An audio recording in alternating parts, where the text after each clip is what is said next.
민주당 이재명 대표가 대장동 의혹과 관련된 검찰의 추가 출석 요구에 대해서 모욕적이지만 응하겠다고 밝혔습니다. 민주당은 이번 주말 대규모 장외 투쟁에 나서기로 했고 국민의힘은 이재명식 정치 투쟁 선언이라고 날을 세웠습니다. 한편 양강 구도를 형성한 김기현, 안철수 의원의 설전 수위가 높아지고 있는데요. 후보 등록을 앞두고 긴장감도 고조되고 있습니다. 관련 내용 포함한 정치권 이슈 김종혁 국민의힘 비대위원, 한민수 더불어민주당 대변인 두 분과 말씀 나눠보겠습니다. 어서 오십시오. 안녕하세요.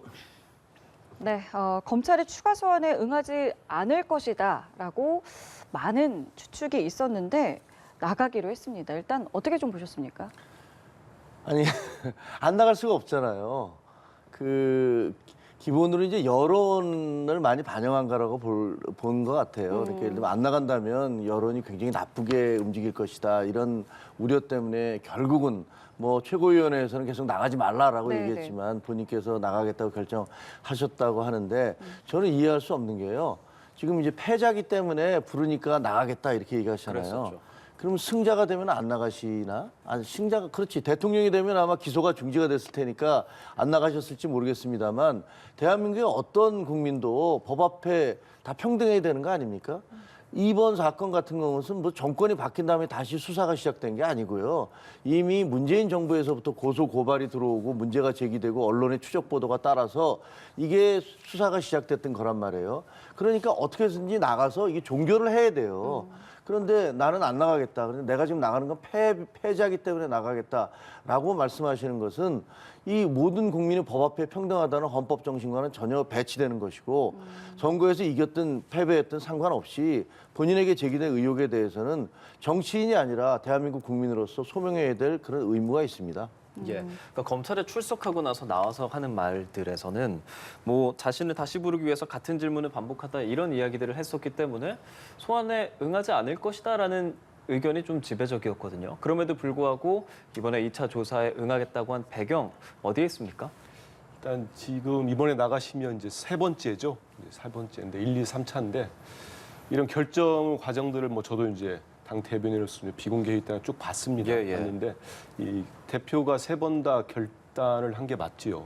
1차 이제 그 성남 시민구단 때도 당시 이제 최고위원 비공개 회의 때 갑작스럽게 아침 일찍이었는데 내가 죄가 없고 떳떳하니까 당당하게 나가겠다 이런 얘기를 하니까 정말로 그 분위기를 이제 못 보셨을 텐데 거의 전원에 가까운 당 지도부가 반대를 상당히 강도 높게 했습니다. 출석하지 말라는. 예, 지금 검찰의 의도가 뻔한데 이제 지금 보면은 검찰이 아시겠지만 뭐 대장동도 마찬가지고 한 횟수로 3년째 수사를 하고 있는데 저는 요즘 이런 생각까지 들어요. 탈탈 털은 먼지털이 수사를 넘어서서 이제 아무리 털어도 먼지가 안 나오니 진짜 이 대표가 무슨 돈을 받은 게 있습니까? 특혜를 준 게 있습니까? 하나도 증거가 없어요. 입증을 못 하고 있어요. 검찰이 3년째. 그러다 보니까 먼지 자체를 만들어가지고 묻히려는 거 아닌가 이런 의심까지 들 정도거든요. 그러다 보니까 이제 당내 지도부나 의원들은 반대를 하는데 세 번 다 대표가 이제 결단을 했습니다. 말씀하신 대로 이제 어제 같은 경우도 상당히 많은 민주당 출입 기자들까지도 안 나가시는 거 아니냐 11시 기자회견이 공지가 되니까 했는데 대표가 이제 전격적으로 또 결정을 내렸고요. 대선 패자라는 말씀 우리 김종익 의원께서 말씀하셨기 때문에 왜 그런 말씀을 쓰셨나 저도 이제 곰곰이 생각을 해봤습니다. 제가 좋아하는 말 중에 하나가 법은 만인 앞에 평등하답니다. 법과 원칙은 만인에게 똑같이 적용돼야 되고 법의 잣대는 똑같아야 된다. 법이 고무줄처럼 여기는 길게 재고 저기는 없었던 것처럼 짧게 재고 하면 되겠습니까? 근데 지금 아시다시피 일각에서 나오는 것처럼 당선 무죄, 낙선 유죄가 돼버렸습니다. 진짜 없는 죄도 만드는 것처럼 가열차게 정말 광범위한 수사를 하고 있는데요. 부인, 아들 탈탈 털고 있습니다. 경찰이 무혐의 불송치 하니까 검찰이 또 지시를 내려가지고 다시 수사를 시켰어요. 아들 문제에 대해서. 부인은 7만 8천 원 법카 쓴 거 가지고 그렇게 소환 조사 다 했습니다. 압수수색도 여러 차례 했었지요. 그러다 보니까 말씀하신 대로 법 앞에 평등하려면 똑같이 대통령 부인과 장모도 수사를 하면은 어느 국민이 그는 뭐라고 하겠습니까? 네, 그 출석은 하기로 했는데 이제 네. 언제 나오느냐. 근데 이번에도 이제 주말 출석을 주장을 하고 있거든요. 좀 어떻게 좀 조율이 되고 있는지요? 지금 뭐 제가 전에 듣기로는 우리 예. 변호인 있지 않겠습니까? 예. 우리 4명도 마찬가지예요. 뭐 검찰이 부르거나 하면은 우리 변호인이 조율을 합니다. 그래서 이제 우리 변호인이 검찰 측하고 조율에 어제 바로 대표 기자회견 이후에 들어간 걸로 저는 뭐 전에 들었고요. 저는 이런 말씀을 좀 드리고 싶어요. 왜 사람들이 특히 우리 국민의힘 쪽에 계신 분들이 한 입으로 이렇게 2말, 3말을 합니까? 언제는 당당하게 수사 안 한다면서요. 그래서 나가겠다고 하면은 왜 그 날짜를 골랐나? 지난 토요일 날 대표가 이제 그 망원시장 가가지고 우리 의원들도 그렇고 나도 평일에는 국정과 당무를 봐야 되니 내 토요일에 가겠다. 네. 그리고 이 대표가 토요일 나가기 전에 목금 이틀간 1박 2일로 지방 전북 현장 최고위도 알고 민생 현장을 다 정말 분초 단위로 저도 같이 수행을 했습니다만 예. 하지 않았습니까? 그리고 토요일 날 소환 조사를 12시간 넘게 받았어요. 예. 이번에도 똑같이 당무와 국정이 있으니 의원들도 나오지 말고 이번에 정말 지지자도 나오지 마라. 이렇게까지 또 하고 나갑니다. 그럼 그때 토요일 날 나간다고 하니까 여당에서 뭐라고 했어요? 와, 그 토요일 날 나가는 거는 왜 지지자들이 많이 모이기 위해서 그런 거 아니야? 또 아니면 언론이 조금 보도할까 봐? 그럼 언제 나갈까요? 이번엔 일요일 날 나갈까요? 그래서 일하겠다고 검찰과 조율하는 날짜 가지고 아무리 이재명 대표 비판하기 한 거라도 너무 과도한 억지를 부리면 국민들이 싫어하십니다. 근데 이게 서울에서 대국민 보고대회 연다고 그랬는데 그 주말에 하게 되면 이재명 대표 참석하는 거 아닙니까? 이거 주말 출석 가능하겠습니까? 참석하시는 걸로 알고 있고요. 네. 근데 이제 변호인이 검찰 측하고 협의해가지고 날짜를 정하는데 대표 말씀이 있기 때문에 저는 머지않아 뭐 조율 결과가 나올 것 같고 또 소환 가서 당당하게 네. 조사 받을 걸로 그렇게 알고 예. 있습니다. 김 위원님 이런 기싸움, 그러니까 소환 일정 이런 것들을 피조사자가 정하는 게 이례적이라는 게 검찰의 반응인데 또 이재명 대표는 다른 입장을 내놓고 있어서요. 이런 상황 어떻게 보십니까? 이례적인데요. 뭐 그거 갖고 그렇게 왈가왈부하고 싶은 생각은 없습니다. 어차피 뭐 소환 조사 받으면 되는 거니까. 그런데 소환 조사 받으면서 그냥 33쪽짜리 진술서 내고 거기에 가름한다. 네. 그리고 또 위례와 신도시와 관련해서 전혀 예상치 못하던 질문이 나오니까 30분 동안 변호인과 얘기를 한 다음에 그다음에 역시 나는 그 부분에 대해서는 대답하지 않겠다. 그러니까 뭐 검사로서는 계속 아니 이거 이러이러한 증거가 있는데 어떠세요? 뭐 이건 뭡니까?라고 계속 물어보니까 왜 똑같은 질문을 계속 하느냐라고 얘기하는 게 그런 지금까지 알려진 그 조사 풍경을 보면 그것이 일반적인 피의자들이 그 검사들을 대해서 하는 그런 태도는 아니죠. 그런데 좋습니다. 뭐 어쨌든 그것도 본인의 전략이라고 얘기할 수 있으니까 나가서 뭐 그런 전략을 쓰시든 뭐가 되시든 간에 어쨌든 검사들은 검사들 나름대로 자기들의 어떤 임무를 수행해야 되니까 네. 그 수행하는 거고 또 이재명 대표께서는 이재명 대표대로 나름대로 정치적인 전략 같은 것들을 세우셨을 테니까 거기에 따라서 움직이고 있는 거라고 생각을 합니다. 말씀을 지적해 주신 것처럼 출석은 하고 있는데 이제 좀 제대로 응하지 않는다라는 이런 지적에 대해서 어떻게 좀 보고 계십니까? 말도 안 되는 소리죠. 아니, 보십시오. 진술서 33페이지짜리 한 번만 읽어보세요. 그러면 예. 이른바 큰 축이라고 할 수 있는 배임 혐의 말도 안 된다는 게 입증이 되고요. 이거는 그 부산 LCT나 그 대통령 장모가 연루됐다고 문제 제기된 의혹이 제기된 양평 같은 경우는 민간업자가 부산은 1조 원을 다 가져갔어요. 성남시 같은 경우는 5,503억 원을 환수했기 때문에 당시 경제재난 기사가 제 떠오릅니다. 그때 중국을 포함해서 전국 지자체 16곳이 벤치마킹하겠다고 배우겠다고 올 정도였습니다. 그다음에 뭐 지분 같은 경우도 이른바 정영학 녹취록이 한 번도 언급되지 않기 때문에 이건 말이 안 되는 소리고요. 만약에 지분 싸움 하는데 이 사건이 벌어지기 훨씬 전에 녹음됐으면 단 한 번이라도 김용이나 정진상 이름이 나와야 되지 않겠습니까? 검찰은 이거를 정말 자기들이 입증하려면은 정영학 녹취록이랄지 이런 부분들 지금은 남욱과 유동기에 바뀐 진술밖에 없는데요. 이걸 입증할 수 있는 걸 내놓아야 될 것 같고 저는 지금 참 상당히 우려스러운 게 이런 겁니다. 지금 우리 김 의원님도 말씀했지만 검찰이 이제 그 조사 상황을 흘려요. 우리가 얘기 안 하면 그쪽밖에 없지 않겠습니까? 30분 동안 중단했다. 어제 기자회견에서 나왔습니다. 어느 기자가 물어보니까 도대체 대표가 이해를 못해가지고 다시 되물었어요. 그게 무슨 얘기입니까? 그러니까 어떤 자료를 내니까 대표께서 30분간 중단하고 변호인을 따로 만난 거 아닙니까? 네. 그러니까 대표가 전혀 그런 사실 없는데요. 그 뒤에 무슨 기사 나는지 아세요? 저는 꼼꼼히 보니까 5분 동안 중단했다는 기사가 또 나왔어요.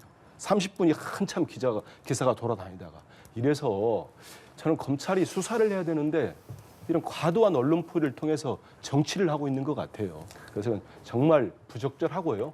이런 진술서 같은 경우도 충분히 내놓고 아니 모든 조사받는 사람의 다 방식들이 있지 않겠습니까? 네. 언제는 안 나가려고 한다고 비판하고 나가서 성실하게 조사받으면 이랬다고 비판하고 도대체 검찰은 왜 저러는지 모르겠고 아니 근데 꼼꼼히 보고 집권당에서도 좀 과도하게 나가지 않았으면 좋겠습니다. 예, 그 김현우 대한민국에 어떤 피의자가 나가기 전에 나 죄 있습니다라고 나가는 사람 봤습니까? 그리고 거기다가 33쪽이 됐든 330쪽이 됐든 그걸 다 써놨으니까 그걸 공개하면서 자 봐라 내가 이렇게 주장하고 있으니까 난 죄가 없다라고 얘기를 하면 그거를 국민들이 믿어야 됩니까? 그거는 본인의 일방적인 주장인 거죠. 그리고 지금까지 제가 누차 말씀드리지만 이 사건이 문제가 된 게 이 정권이 들어서서 문제가 된 게 아니에요. 경선 과정에서 상대 후보가 이러이러한 문제가 있다고 지적을 한 거예요. 같은 당 내에서. 그리고 백현동 같은 것도 언론의 추적에 의해서 어떻게 이런 부지가 아파트를 지을 수 있게 된 거냐. 거기에 대해서 대놓고 이재명 후보 거짓말하셨잖아요.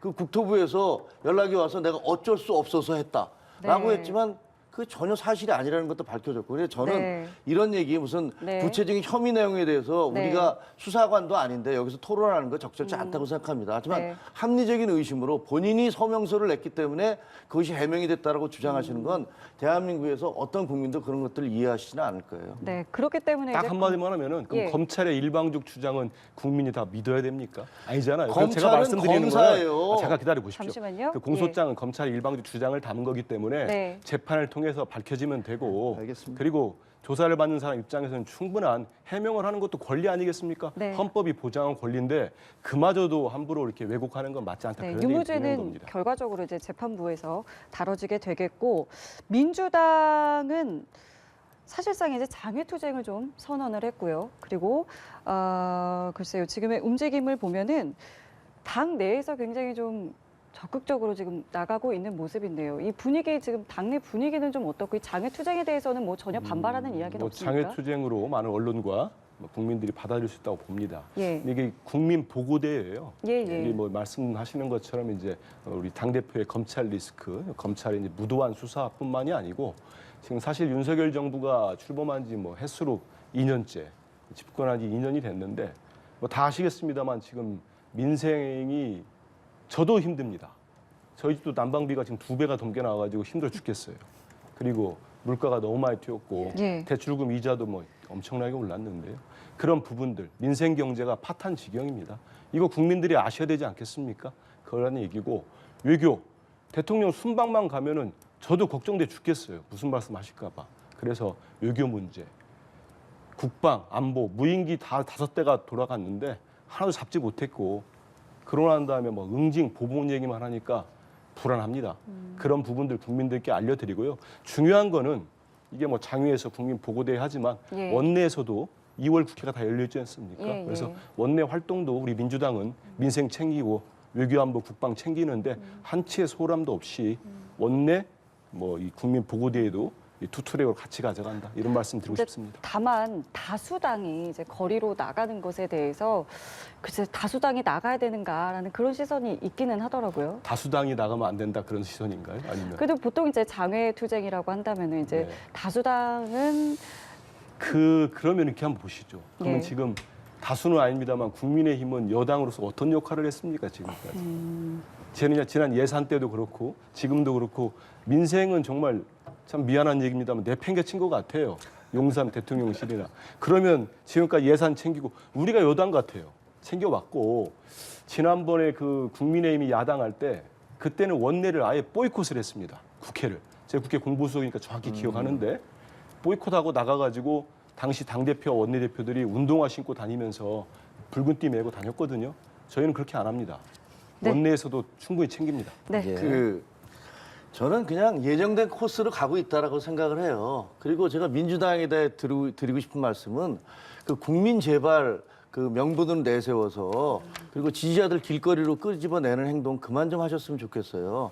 그 노무현 대통령 때는 심지어 한미 FTA 시위 반대 시위하느라고 국민들을 다 자기 지지자들 길거리로 끌어 모으셨죠. 그러면서 마치 나라가 망할 것처럼 얘기했는데 한미 FTA에서 대한민국 망했습니까? 광우병 시위 때는 어떻습니까? 말도 안 되는 광우병 소 먹으면은 뭐 전 국민이 뇌송송 구멍탁이라고 하면서 길거리를 끌어모았죠. 그게 진실이었습니까? 조국 시위 때는 어땠습니까? 조국 사랑해요, 정경심 사랑해요, 서초동에서 외치면서 수십만 명 모였습니다. 재판 결과 어떻게 됐습니까? 왜 국민들을 길거리를 그렇게 끄집어내시는지 이해를 할 수 없고요. 저는 그냥 투트랙으로 가는 것 같아요. 국회 열었잖아요. 1월 임시국회 열었는데 한 달 동안에 법안 3건 올라왔습니다. 뭐 했습니까? 다 해외 나가고 아무것도 안 했잖아요. 방탄국회 열었지 않습니까? 그리고 그것도 모자라서 이제는 국민들을 길거리로 끄집어내서 이재명 대표의 전략은 뻔한 것 같아요. 사람들을 최대한 많이 모아서 봐라, 나를 지지하는 사람들이 이렇게 나의 검찰 수사를 반대하고 있다. 이런 것들을 보여주고 싶으시겠죠. 이게 법치주의입니까? 민주주의 말씀만 하면 민생과 민주주의 얘기하는데 민주주의는 법치주의예요. 길거리에 사람을 끌어모으는 게 민주주의 아닙니다. 그 자신에 대한 혐의를 갖다가 국민들을 동원해서 지지자들을 동원해서 그걸로 길거리에서 해결하겠다는 그 방식, 민주당의 그런 방식은 그런 장애투쟁 방식은 아마 국민들의 외면을 받을 것이라고 저는 생각을 합니다. 예, 민주당 상황 하나만 짧게 여쭤볼게요. 지금 자막 나가는 민주당의 길 오늘 비공개 출범식 있잖아요. 비명계로 알려져 있는데 이재명 대표가 또 참석을 한다고 해요. 축사를 할 예정이라고. 뭐 비명계와 이재명 대표 간에 어떤 소통들이 어떻게 잘 되고 있나 그것도 궁금하거든요. 벌써부터 뭐 어젯밤 오늘 아침까지도 기자분들이 저한테 취재를 많이 하고 하는데 제가 그런 얘기했습니다. 해석은 언론인들이 알아서 하면 되지만 대표 입장에서는 저걸 비명계라고 꼭 규정할 필요는 없을 것 같고요. 저는 뭐 예전에 옛날 얘기 많이 하셨으니까 YS DJ 뭐 제왕적 총재라고 하시는 분들 있을 때도 비주류가 있거나 뭐 주류와 다른 의견을 가진 분들이 있는 거를 당연히 인정해야 됩니다.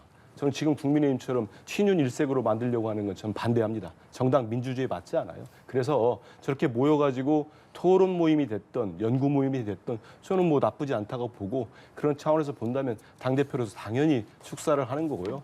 많은 언론에서는 이제 기사거리가 되고 이제 뭐 흥미가 되니까 비명, 친명 나누고 그러는데 지금 당내에서는 그런 거 없고 당내 분란이 생기려면 어떤 지도부 내에 갈등이 생기면 옛날에 국민의힘도 그러지 않았습니까? 당대표와 대통령 간의 갈등 이런 거가 있는데 저희 민주당은 지금 뭐 그런 거에는 전혀 없기 때문에 민생 문제가 됐던 검찰에 대한 대응이 됐던 야당 파괴에 대한 대응이 됐던 일사불란하게 대동단결해서 가고 있다 이런 말씀 드리겠습니다. 예, 알겠습니다. 민주당 상황 좀 짚어봤고요. 이야기를 좀 바꿔보자면 대통령실이 예고한 대로 김의겸 민주당 대변인을 김건희 여사에 대한 명예훼손 혐의로 고발했습니다. 이 부분에 대해서 김 대변인 역시 반박 기자회견을 열었는데요. 어떤 발언을 했는지 들어보고 오시죠. 언론 보도를 근거로 해서 의혹을 제기한 겁니다. 제가 만들어낸 말이 아니고요. 도이치모터스 주가 조작과 관련해서 제가 그동안 주장하고 추적해왔던 내용들이 있습니다. 그 흐름 속에서 같은 맥락 속에서 제가 이해하고 파악을 한 겁니다. 네, 김의겸 대변인은 이 근거가 언론 보도다라고 주장을 하고 있고 또 반응을 보니까 김건희 여사가 대통령실에서 좀 성역으로 대접받고 있다는 확신이 든다 이런 발언들을 내놨거든요. 어떻게 들으셨습니까? 저는 김의겸 의원이 어떻게 지금까지 그 공당의 대변인을 하고 계신지 알 수가 없습니다.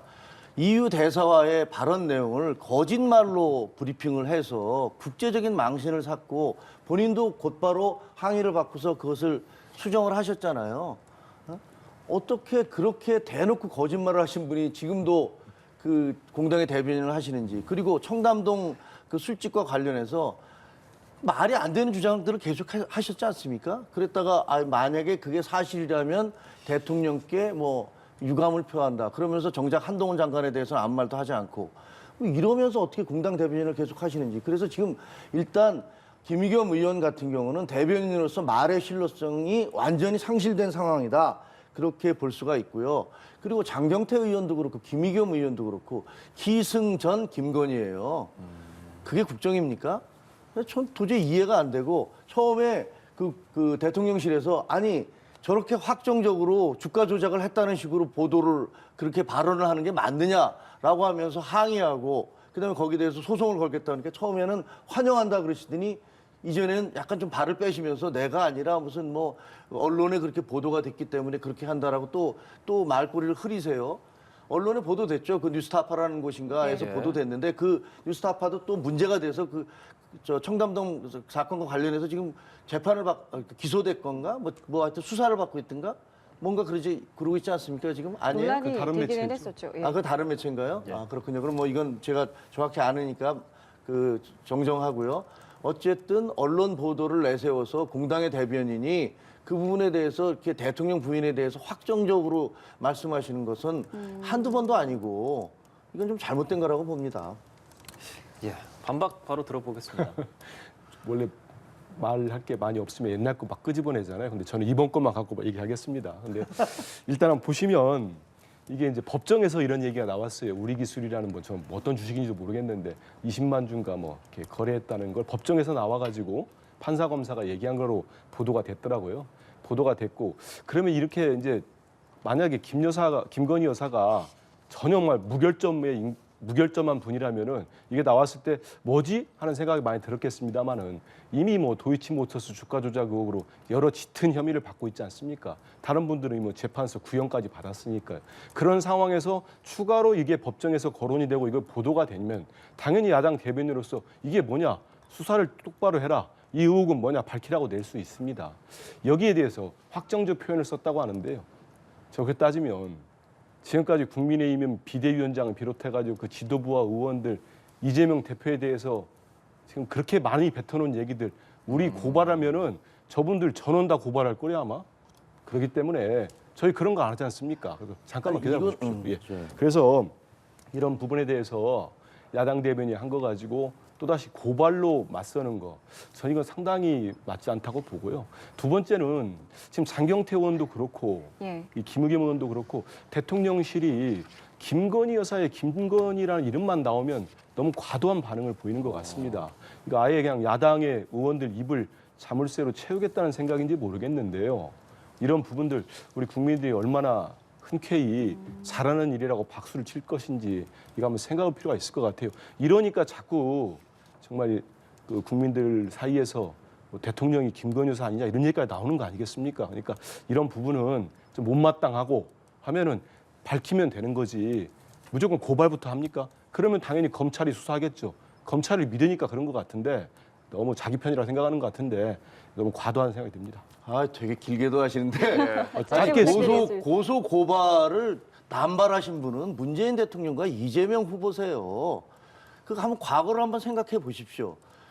그리고 그 김의겸 의원 같은 경우는 아니 재판 과정에서 이름이 예를 들면 여러 사람의 명단 중에서 이름이 들어 있었다고 해서 그것도 이번에 나온 것도 아닙니다. 작년인가 재작년에 문재인 정부 때 나온 얘기예요. 근데 그거를 이제 와서 그걸 가지고서 김건희 여사가 주가 조작 사실이 드러났다라고 이렇게 얘기를 했어요. 이게 있을 수 있는 일입니까? 아니 지금 만약에 그 이재명 후보에 대해서 비판한 비대위원장이라든가 이런 분들은 다 고소고발을 해야 된다고 얘기하는데 만약에 그 비대위에서 그렇게 확정적인 사실관계로 이재명 후보를 명예훼손을 했다면 고발을 하시면 됩니다. 고소를 하시면 돼요.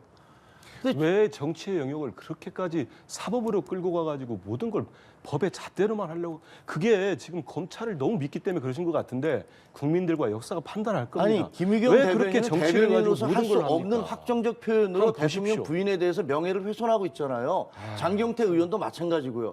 지금 말씀하신 대로 정치를 법의 영역으로 가져가는 거 옳지 않습니다. 그런데 그렇죠. 그러려면 정치인들이 거기에 합당한 품격을 좀 지켜주세요. 네. 저희 법률위에서 모든 걸 다 내놓습니다만은 우린 최고위나 지도부를 거쳐서 정치의 영역을 너무 사법적으로 가져오면은 아무리 검찰이 저쪽 편이라고 한다지만 그렇게 가는 거 맞지 않다고 아니, 그러니까 검찰에 대한 명예훼손을 그러니까 잠깐만 그만하시고요. 제동을 걸고 있습니다. 그러기 때문에 하는 거지. 지금 한번 가서 찾아보십시오. 회의 때마다 검사들을 정치적으로 거기서 이용한 어떻게 건 하고 있는지 한번 문재인 회의 때마다 정부 보세요. 때 전부 다 친문 검사들을 이용해서 검찰총장까지 쫓아내려고 했던 그런 전력이 있다는 사실을 잊지 마시고요. 네, 알겠습니다. 여기까지만 듣도록 하겠고요.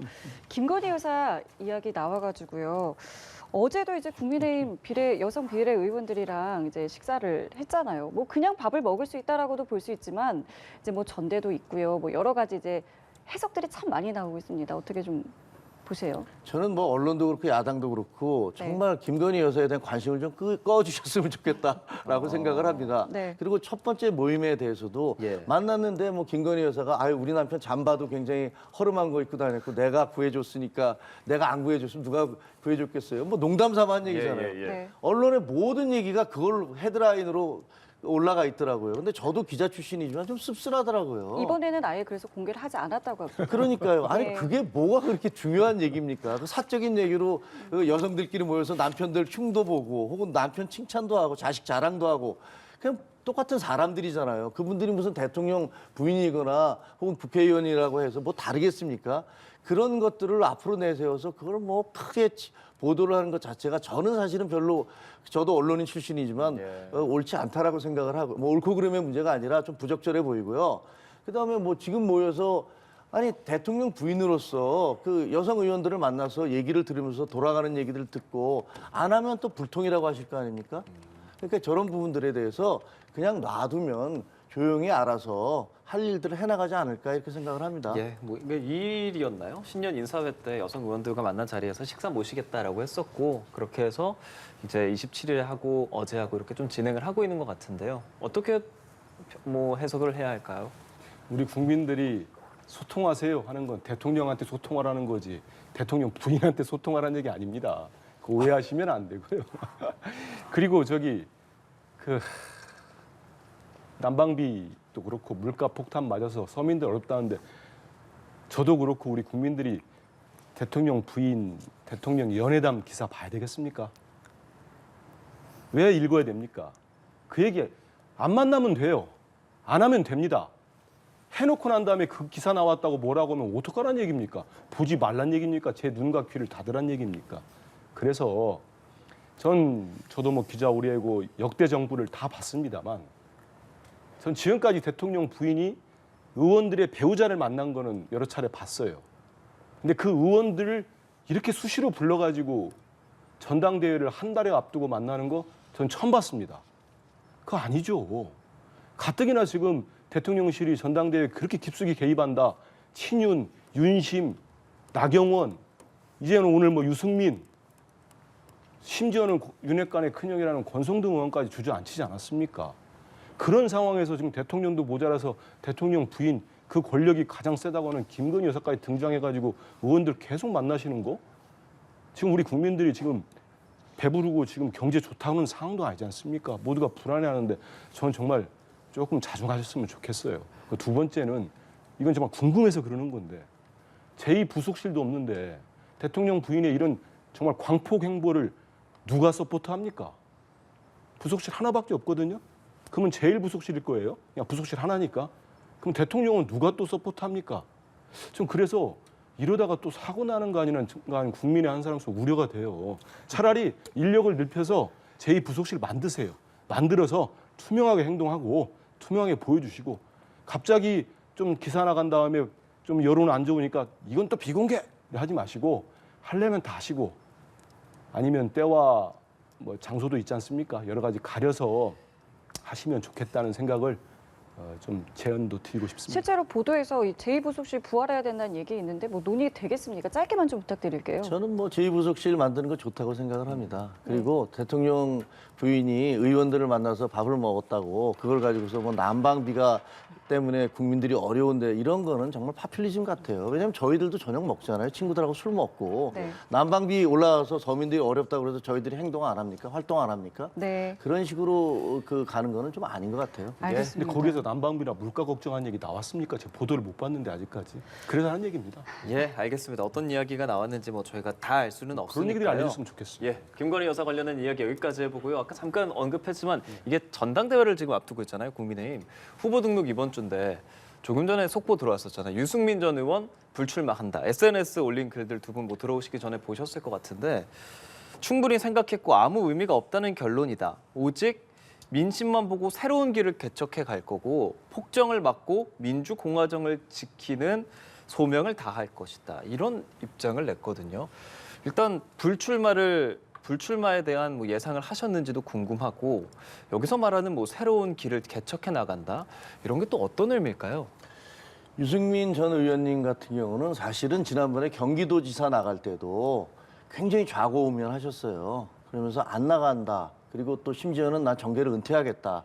왜 부인과 따님이 그 도저히 이제 당신은 그만하는 게 낫겠다라고 얘기를 하셨다고 해서 그래서 그날 출마 발표를 하는 그 당일까지도 그 당일 아침에야 그 참모들한테 내가 출마를 하겠다 이렇게 얘기를 하셨어요. 그 전까지 뭐 애가 달았었죠. 그래서 저도 계속 취재를 했었는데 근데 이번에도 마찬가지인 것 같아요. 이번에도 뭐 비슷한 상황인데 여러 가지로 정계 뭐를 그만두겠다라는 그래서 사실은 경기도지사 끝난 다음에 그 선거에서 패배하신 다음에 그만두실 수도 있겠다라고 생각을 했는데 정치판에 계속 계셨는데 이번에 이제 저런 결정을 내리신 것은 아마 본인이 굉장히 심사숙고하셨겠죠.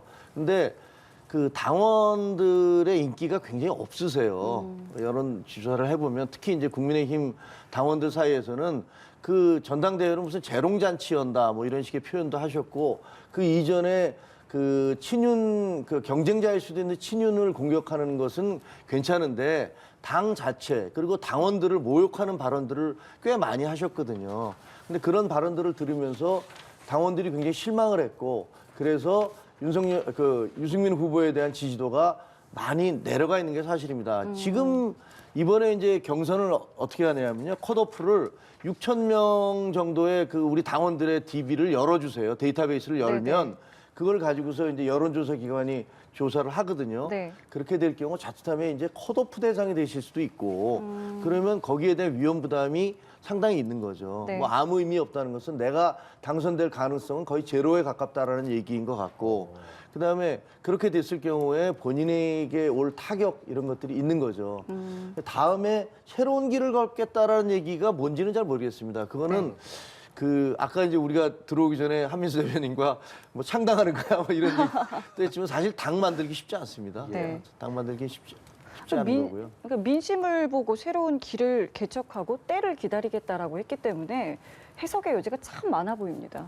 많은 고민을 하셨을 거라고 봅니다. 네. 저는 신문사에 때 인터뷰도 하고 그래 왔는데 네. 실력과 뭐 인격도 갖추신 분이죠. 근데 참 어렵고 왜 저는 유승민 전 의원이 지금 이렇게 핍박을 받아야 되는지 선뜻 이해는 잘 안 됩니다. 안 되는데 결국은 모든 당의 구성원들이 어떻게 친윤만 있을 수 있겠습니까? 민주당에 친명만 있을 수 없듯이 여러분들이 같이 그게 민주정당이라고 보는데요. 저는 유승민 전 의원이 결국 이렇게 할 수밖에 없지 않았나 생각을 합니다. 왜냐하면 지금 여러 차례 유력한 정치인이 대선과 지방선거 여러 차례 뭐 패하지 않았습니까? 그런 상황에서 전당대회 룰 이른바 꼴대까지 이동시키면서 70대 30였던 일반 여론조사에서는 대개 유승민 의원 인기가 좋잖아요. 지지도가 높은데 그마저 전당원으로 바꿨기 때문에 현실적으로 이번에 나가서 당선되기는 쉽지 않지 않습니까? 그러다 보니까 이제 아무 의미 없다는 말씀을 쓰신 것 같고요. 그 외에 이제 인내하며 때를 기다리겠다. 저는 여기에 방점이 있는 것 같습니다. 결국은 그 때라는 게 예. 뭐 이제 얼마 남지 않은 내년 4월이죠. 총선이 뭐 때가 아닐까 제 개인적 추측을 해보면 총선 과정에서 이제 그 지금의 국민의힘이랄지 집권당이었던 총선 성적표랄지 이런 것들을 보면서 유승민 의원이 또 활동할 수 있는 룸이 생기지 않을까 이런 걸 보는데요. 여당이지만 제가 민주당이고 여당이지만 전당대회가 진짜 당원들과 지지자들 국민의 축제가 되려면은 누구 못 나오게 하고 결국은 다 주저앉혔어요. 이제 뭐 양강부도가 됐나요? 이렇게까지 만드는 게 의도였는지는 몰라도 좀 씁쓸합니다. 이런 결과. 유승민 의원이 안 나오는 게 네. 핍박을 받아서 안 나왔다고 하시는 말씀은 받아들이기가 정말 어려운데 그 룰을 처음에 룰을 만든 것 바꿨지 때문에 이야기가 나오는 게 아닐까요? 아니 룰이라는 것은 비대위에서 우리가 바꿨어요. 네, 근데 비대위가 바꿨는데 그 룰을 바꾼 것 민주당은 10%에서 25%로 바꿨습니다. 거기에 대해서는 룰을 바꿨다고 얘기 안 하나요? 룰이라는 것은 필요에 따라서 그게 2004년도에 만들어진 룰이 지금 이제 18년 지났습니다. 그때 당시에 10만 명 당원 시대에 만들었던 게 지금 100만 명 당원 시대가 됐습니다. 그러면 적어도 이런 것들 그 지역적이라든가 연령별로 이미 우리 당원들 전체가 그 대표성을 가지게 된 이 마당에 그렇다면은 전 세계의 어느 나라도 여론조사를 통해서 하는 그 불투명한 여론조사를 통해서 대표를 뽑는 나라가 없는데 그렇다면 우리나라도 선진국들과 마찬가지로 당원이 뽑는 제도로 만들겠다라는 게 그게 왜 잘못인가요? 그러면 미국, 영국, 다른 모든 나라들 선진국, 정치 선진국들이 그 여론조사를 동원하지 않기 때문에 불공정한 겁니까? 그 논리 자체가 말이 안 되고요. 어불성설이고요. 그 유승민 의원에 대해서 일반 지지도가 높다, 민심의 지지도가 높다라고 민주당에서 계속 주장하실 때 제가 그 얘기했습니다. 민주당의 마음이 민심입니까? 민주당 지지자들이 전폭적으로 일방적으로 유승민 후보를 지지하기 때문에 지지도가 높았던 거잖아요. 그거를 본인들이 그럼 민주당이 국민의힘 잘 되라고 유승민 후보 그렇게 압도적으로 지지했겠습니까? 그걸 다 알기 때문에 저희 역선택이었다고 당원들은 생각하시는 거죠? 예? 역선택이라고 말씀하시는 100% 역선택이죠. 그러니까 저희 당원들은 그렇기 때문에 유승민 후보가 더 그 인기가 없는 거고요. 그걸 누가 핍박을 받아서 합니까? 당원들에 의해서 그 선택을 못 받으니까 그러니까 그만두신 거를 그걸 핍박이라면 국민들의 투표에 의해서 선거가 당선되거나 떨어진 것들이 다 핍박입니까? 자, 그렇기 간단하게만 때문에 말씀드릴게요. 왜냐하면 짧게 너무 부탁드리겠습니다. 안타까워서 짧게 하면은 예. 지금 저기 이제 아마 우리 시청자분들의 국민들이 볼 때 저런 말씀들 들으면 정말 속상할 것 같아요. 유승민 의원 지지한 사람은 민주당 지지자라고 다 매도를 해버리면은 얼마나 속상하겠습니까? 그리고 우리 정당이 그 물론 뭐 말씀하신 것 중에 외국사에 드셨는데 우리 좀 다릅니다. 왜냐하면 우리는 국고 보조금이라고 해서 우리 국민들이 세금을 냅니다. 그 세금을 각 정당에 다 지원을 해주고 있어요. 그러면 국민들도 그 당이 어떻게 돌아가는지 그리고 우리가 어떤 사람을 지지할지 충분히 그런 몫이 있는 겁니다. 그리고 이게 왜 국민 여론을 했습니까? 옛날에 노무현 전 대통령 탄핵 때 당원들끼리만 잔치 벌이다가 쫄딱 망했어요. 그러다 보니까 그 당시 전당대회에 국민을 50%까지 는 겁니다. 이런 역사가 있어요. 그래서 한 말씀 더 드리면 국민의힘 지금처럼 계속하면 어떤 결과가 나올 것 같은데요. 국민들로부터 사랑 못 받을 거라는 생각 듭니다. 예, 그렇기 때문에 이제 오늘 이제 컷오프도 확정이 되고 이제 몇 명이 되느냐 이제 그 규모가 이제 결정이 되겠습니다만은 이미 양강 구도가 너무 공고해졌기 때문에 큰 의미가 없을 것이다라는 분석도 대체적이고요. 그렇지는 않죠. 왜냐하면 이제 그 50%를 넘으면 모르겠는데 안 넘으면 결선 투표를 해야 되거든요. 네네. 그런데 컷오프 인원이 몇 명이 되느냐에 네. 따라서 또 선거라는 건요. 그 앞으로 한 달이나 남았잖아요. 한 달 남은 기간에 여러 가지 우여곡절이 있을 것 같습니다. 그리고 또 여론의 흐름이 어떻게 가는지에 따라서도 이 변화가 가능하거든요. 네. 양강 구도가 깨질 것 같지는 않습니다. 네. 뭐 솔직히 양강 구도가 깨질 것 같지 않지만 네. 그 양강 구도의 승자가 누가 될 것이냐에 대해서는 사실은 뭐 장담하기 어려운 그런 상황이죠. 그래서 그 컷오프 인원이 직전 이준석 전 대표 때가 5명이었나요? 그랬던 거 지금 한 3명이나 4명 정도 이야기가 나오고 있어서 이것도 어떤 결선 투표 이후의 상황을 고려한 거 아니냐는 분석도 나오는데 어떻게 말씀하시겠어요? 그게 오늘 이제 유승민 후보가 컷오프 이제 안 나오겠다고 말씀을 하셨기 때문에 그 네. 컷오프를 과연 몇 명으로 할지에 대해서 좀 궁금하긴 해요. 예. 그러면 이제 6분이죠. 그러면 지금 강신업 여섯 변호사까지 분이죠. 해서 6분이 되는데 그 6분 중에서 절반을 자를지 아니면 2명만을 또 컷오프 시킨다는 것도 좀 이상하긴 하고. 그러니까요. 그래서 과연 그 선관위가 제가 이제 김석기 사무총장님 말씀 거기 이제 선관위에 들어가 계시니까 비대위에서 보고할 때 보니까 굉장히 고민을 하시더라고요. 이거 결정을 비대위가 하는 게 아니고 선관위가 하는 네네. 거거든요. 근데 아마 유흥수 선관위원장님과 선관위원들이 많은 고민을 하고 계실 것 같아요. 오늘 이제 발표를 한다니까 좀 네. 들어봐야겠습니다. 저는 정말 모르겠습니다. 알겠습니다. 뭐 발표가 곧 나면은 저희가 또 전해드리도록 하겠고요. 좀 이거는 어떻게 생각하시는지 두 분의 생각을 좀 듣고 싶어서요. 김기현 의원과 배구 선수 김연경 선수가 이제 같이 사진을 찍은 것을 놓고 이제 뭐 SNS에서의 좀 악플 세례가 있었다는 보도가 있었죠. 이 해프닝 좀 어떻게 보셨는지 듣고 싶습니다. 저도 뭐 김연경 선수 배구할 때 너무 화끈하고 진짜 걸크러쉬 너무 멋지잖아요. 응원하는 사람인데 저는 기본적으로 이제 이 선수를 정말 이렇게 아낀다면은 예. 일단 김기현 의원이 같이 사진을 저런 식으로 찍는 걸 좀 자제했으면 좋았지 않겠나 이런 생각이 들었는데 왜냐하면 저도 김연경 선수를 응원하기 때문에 근데 예. 그러다 보니까 이제 많은 댓글도 붙고 이렇게 뭐 하는 건데 그 댓글에 말하고 이제 응원하는 사람도 있을 겁니다. 잘했다 응원하는 사람도 있기 때문에 그 또한 뭐 네티즌들이랄지 이런 분들의 의견이기 때문에 그 자체로 넘어가면 될 건데요. 또는 전 김기현 의원이 여기에 대해 또 의견을 냈어요. 예. 그건 이른바 노이즈 마케팅이고 본인 또 장사하는 거죠. 전당대회에. 근데 정치인이라면은 진짜 자기가 사랑하는 팬이라면은 너무 과도하게 이렇게 정치판으로 들어오는 것 자체는 좀 자제할 필요가 있다 이런 생각 듭니다. 저는 그냥 위선이라고 생각합니다. 그 어느 정치인이 그 유명한 선수들, 예를 들면 축구 선수가 됐든 누가 됐든 같이 사진 찍는 게 뭐가 잘못이에요? 사진을 찍지 말라는 건 그 자체가 무슨 우리가 사회주의 국가도 아니고 그건 말이 안 되는 근데 거 거기 같고요. 글에 보면 당대표 선거에서 응원하겠다고 했다라는 내용도 아이고야. 함께 올렸어요. 아니 응원하는 게 뭐가 잘못입니까? 아니 김연경 선수도 한 개인이에요. 개인의 정치적인 자유가 있어요. 저는 김연경 선수에 대해서 악플다는 분들이 그 비겁하고 폭력적이라고 생각합니다. 비겁하다는 건 저분들 아마 저렇게 보이지 않는 그 댓글들이 열심히 달겠지만 정말 김연경 선수 앞에 가서 얘기하지는 못할 것 같아요. 그래서 비겁하다는 것이고요. 뒤에서 숨어서 익명으로 다중으로 저렇게 사람을 공격하는 거 비겁합니다. 그리고 또 하나는 폭력적이라는 것은 자기가 저렇게 쏘아 올린 화살이 그 사람들에게 얼마나 큰 상처를 주는지 이런 것들에 대해서 생각하지 않기 때문에 폭력적이라는 겁니다. 거꾸로 본인이 그런 공격을 받는다고 생각을 해보세요.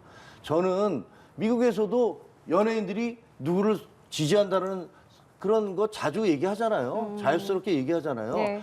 우리나라는 교사들도 그렇고 언론인도 그렇고 언론사도 어느 후보를 지지한다는 얘기하지 않습니다. 그러면서 숨어서 지지합니다. 차라리 이게 열린 사회가 되려면 정치인이 됐든 언론인이 됐든 교사가 됐든 연예인이 됐든 나는 누구를 이래서 지지한다는 걸 떳떳이 밝히고 거기에 대해서 책임지면 되는 겁니다. 그런데 그런 사람들에 대해서 너는 왜 내가 좋아하는데 내가 좋아하는 사람 안 지지하고 다른 사람 지지해라고 악플을 달고 공격을 하는 것은 민주주의 사회의 적인 것이고 그렇게 해서는 안 되는 거죠. 이것은 결코 양념이 될 수가 없습니다.